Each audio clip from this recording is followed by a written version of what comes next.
Sejam muito bem-vindos a mais um vídeo aqui do canal.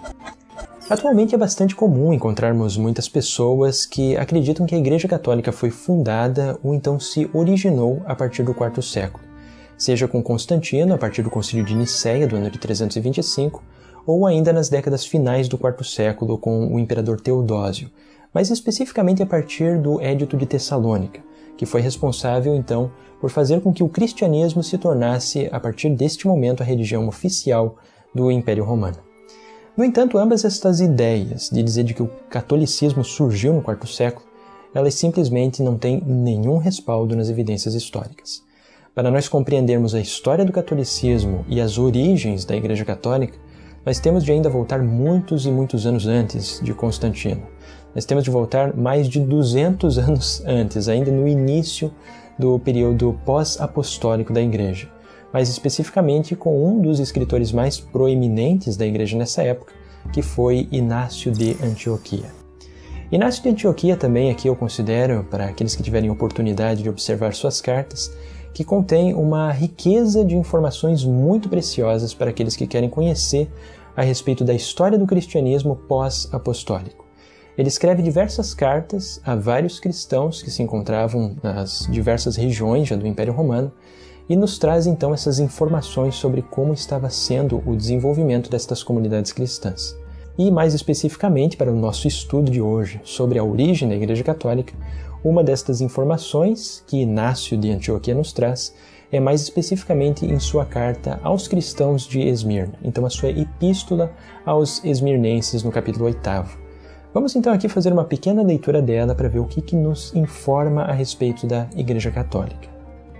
Segui todos ao bispo, como Jesus Cristo segue ao Pai, e ao presbítero como aos apóstolos. Respeitai os diáconos como a lei de Deus. Sem o bispo ninguém faça nada do que diz respeito à Igreja. Considerai legítima a Eucaristia realizada pelo bispo ou por alguém que foi encarregado por ele. Onde aparece o bispo, aí esteja a multidão. Do mesmo modo que onde está Jesus Cristo, aí está a Igreja Católica.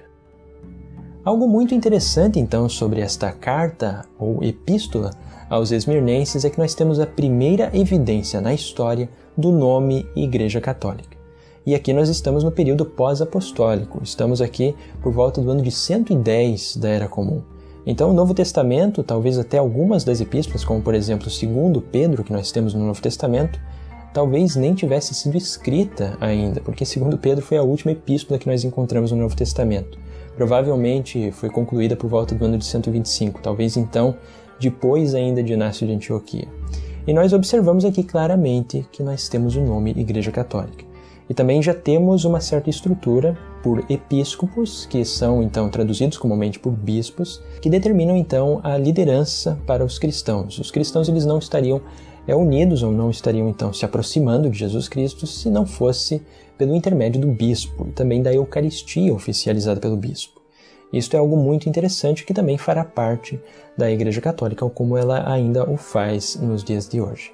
E também um outro detalhe muito importante sobre a história da Igreja Católica e sobre o início, ou os anos iniciais do cristianismo e seus desenvolvimentos, no início do segundo século mais especificamente, é que nós observamos já uma ruptura bastante acentuada com relação à sua matriz religiosa judaica. Isto porque Inácio de Antioquia também nos traz uma informação muito importante a respeito desta ruptura entre cristianismo e judaísmo, mais especificamente em sua epístola aos Magnésios. Então vamos fazer a leitura também do que este escrito importante do cristianismo primitivo tem a nos fornecer e nos ajudar então a compreender sobre a história da Igreja Católica. Não vos deixei enganar por doutrinas heterodoxas, nem por velhas fábulas que são inúteis.